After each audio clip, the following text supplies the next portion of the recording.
Welcome to The Explainer. Today we're unpacking a massive, literally mind-bending question.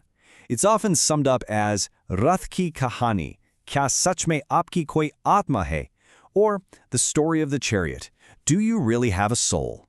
Get ready, because by the time we wrap up here, the entire way you view your own core identity might just be changed forever. Okay, let's dive right into this. Do you actually have a soul? You know, in our everyday lives, we basically all operate on this deeply ingrained assumption. We believe that even though our bodies get older, our thoughts constantly change, and our life circumstances shift around, there is this permanent, unchanging self or soul sitting right inside us, something that stays exactly the same from the day we are born to the day we die. We just casually assume this is our core identity. But what if that's completely wrong? What if that permanent self is literally nothing more than a convenient fiction? To figure out why this might just be a fiction, we have to look back at this legendary historical encounter detailed in our source material. Picture this: the incredibly powerful Indo-Greek King Milinda, who you might also know as Menander, walks up to a highly respected Buddhist monk named Nagasena. The king, clearly full of intellectual confidence, asks the monk a really simple, seemingly harmless question. He basically says, "What is your name? Who are you?"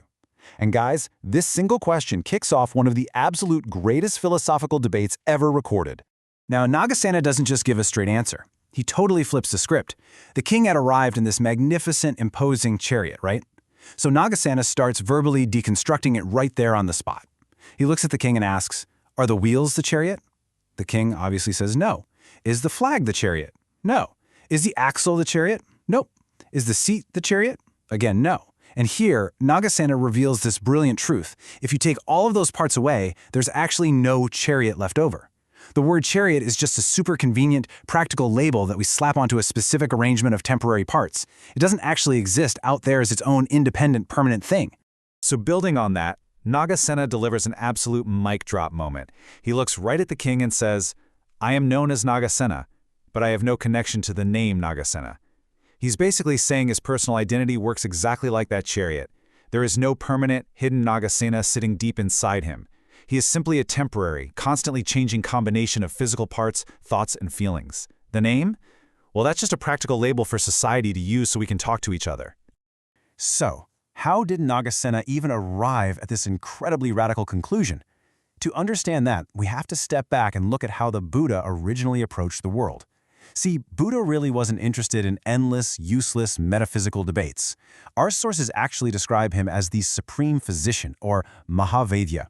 His only real goal was to cure human suffering. He used this very famous metaphor of a man struck by a poisoned arrow. Think about it. If you get shot with a poisoned arrow, you don't lay there wasting time asking who shot it, what kind of wood the shaft is made of, or what the shooter's childhood was like. No, you pull the arrow out and you treat the wound. Buddha viewed all those big, unanswerable philosophical questions about the universe the exact same way. He only focused on what actually cured the suffering. And because he thought exactly like a physician, Buddha structured his entire philosophy strictly like a medical diagnosis. You see this perfectly in his Four Noble Truths, or Char Arya Satya. He starts right off with the symptom. The world is full of suffering. Next up, the diagnosis. Ignorance is the root cause of this suffering. Then he gives the prognosis. Hey, a cure is actually possible, an end to suffering known as nirvana. And finally, the prescription, the treatment plan itself, which is the Eightfold Path. Literally everything Buddha taught, including his wild theories on human identity, was built solely to serve this medical treatment of the human condition. Now, to actually cure this suffering, Buddha had to navigate around the extreme philosophies of his day. On one side, you had eternalism, or Shashvatvad. That's the belief that there are permanent, static things in the universe, like an eternal soul or a creator, that never, ever change. On the exact opposite extreme was annihilationism, or Uchetvad. This was the belief that after death, absolutely everything is completely wiped out, destroyed, and nothing carries over. Buddha looked at both of these extremes and just completely rejected them. He realized neither one actually solved the problem of human suffering. Instead, he forged his own way, famously known as the middle path. This middle path is completely grounded in a massive, universe-defining rule called Pratiti Samutpada, or in English, the theory of dependent origination. Now, don't let the giant philosophical term intimidate you, because the concept itself is beautifully simple. It basically just means, in the presence of A, B originates. absolutely nothing in this entire universe exists independently. Literally everything is a reaction to a prior cause. You are here right now because of your parents. A plant grows because of water and sunlight. It's all connected in this vast, endless chain of cause and effect. And because everything is dependent on something else to exist, Buddha formulated the next logical step, Anityavada, which is the theory of impermanence. Think about it.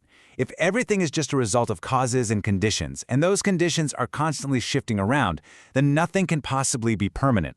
This realization completely shatters the illusion that we live in a static universe. The sun, the earth, our physical bodies, our daily thoughts, absolutely nothing is sitting still.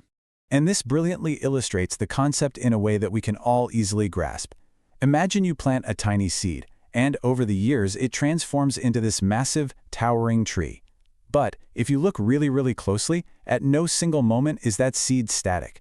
And at no single moment is the grown tree static. They aren't permanent objects at all. They are dynamic, ever-changing processes. The illusion of permanence only tricks us because the changes are sometimes just too slow for our human eyes to catch. Returning to the chariot, unlocking the truth of you. Armed with that knowledge of impermanence, we arrive at the absolute philosophical climax of our explainer, Anatman, the no-soul theory. Remember that deconstructed chariot that turned out to just be a loose collection of parts? Well, humans are exactly the same. We do not possess a permanent, static soul. You are not a fixed entity. What you actually are is a highly complex, continuously shifting combination of physical matter, sensations, perceptions, and consciousness. You are a process, exactly like that seed turning into the tree. Now, if you're following the logic closely here, a massive objection is probably flashing like a warning light in your mind right now. If there is no permanent soul, what the heck carries our karma? What actually experiences rebirth after our physical body dies? I mean, if there is no solid you to transfer from this life to the next one, doesn't this entire system just fall apart? Well, Buddha's solution to this specific problem is an absolute stroke of genius. He proposed that what actually transfers isn't some solid, eternal entity or a fixed soul. Instead, it's what he called a stream of consciousness, or Chaitanya Pravaha. Imagine a flowing river. It is never the exact same water from one second to the next, right? Yet it maintains a continuous, unbroken flow. This stream of consciousness is what carries the data of your karma, your personal tendencies, and your impressions. It flows continuously from one single moment to the next, and yes, even from one life to the next. Our source material actually provides a stunning visual analogy to help us wrap our heads around this. Think about lighting a brand new candle from an old, already burning candle. The flame on that first candle is never static. It's a constant, incredibly rapid chemical reaction. When you touch the wick of the second candle to it, a new flame erupts. But did a physical, solid object actually move from the first candle to the second? No, of course not. What transferred was a continuous flow of energy. Consciousness flows across time in the exact same way. It is a transfer of causal energy, definitely not a physical substance packing its bags and moving locations. Which leaves us with a profoundly beautiful, but maybe a slightly unsettling reality. If your identity is constantly changing like that flame, never static for even a single fraction of a second, who are you, truly, right now? You are certainly not the exact person you were yesterday, and you definitely aren't the person you're going to be tomorrow. You are a brilliant, temporary, flowing process of energy and consciousness. I really want you to take that thought with you today. Thank you so much for joining me on this explainer. Keep questioning everything, keep learning, and I'll catch you next time.